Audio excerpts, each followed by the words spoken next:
തിരുവനന്തപുരം വെഞ്ഞാറമൂട്ടിൽ യുവതി ആത്മഹത്യ ചെയ്തത് അപവാദ പ്രചാരണം മൂലമാണെന്ന പരാതിയുമായി കുടുംബം. മരിച്ച പ്രവീണയുടെ അയൽവാസികളായ യുവാക്കൾ അശ്ലീല ചുവയോടെ പെരുമാറിയതും അപവാദ പ്രചാരണം നടത്തിയതുമാണ് മകളുടെ മരണത്തിന് കാരണമെന്ന് പിതാവ് പോലീസിന് നൽകിയ പരാതിയിൽ പറയുന്നു. ഇത് സംബന്ധിച്ച് മരിക്കുന്നതിന് മുൻപ് പ്രവീണ നൽകിയ പരാതി പോലീസ് അന്വേഷിച്ചില്ലെന്നും ആക്ഷേപം.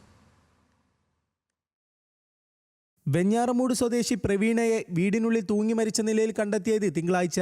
പ്രവീണയെ ചിലർ ശല്യം ചെയ്തിരുന്നതായി കുടുംബം പോലീസിന് നൽകിയ പരാതിയിൽ പറയുന്നു. അയൽവാസിയായ അശ്വിൻ വാട്സപ്പിൽ അശ്ലീല സന്ദേശങ്ങൾ അയക്കുകയും സുഹൃത്തുമായി ചേർന്ന് പ്രവീണയ്ക്കെതിരെ അപവാദ പ്രചരണം നടത്തുകയും ചെയ്തിരുന്നതായി പരാതി. മരിക്കുന്നതിന് ദിവസങ്ങൾക്ക് മുമ്പ് ബൈക്കിടിച്ച് പ്രവീണയ്ക്ക് പരിക്കേറ്റിരുന്നു. ഈ അപകടത്തിൽ ഉൾപ്പെടെ ദുരൂഹത സംശയിക്കുകയാണ് കുടുംബം.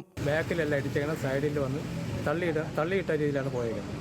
എന്നിട്ട് ബൈക്ക് വിട്ടങ്ങ് പോയി, സ്കൂട്ടർ വിട്ട് പോയി.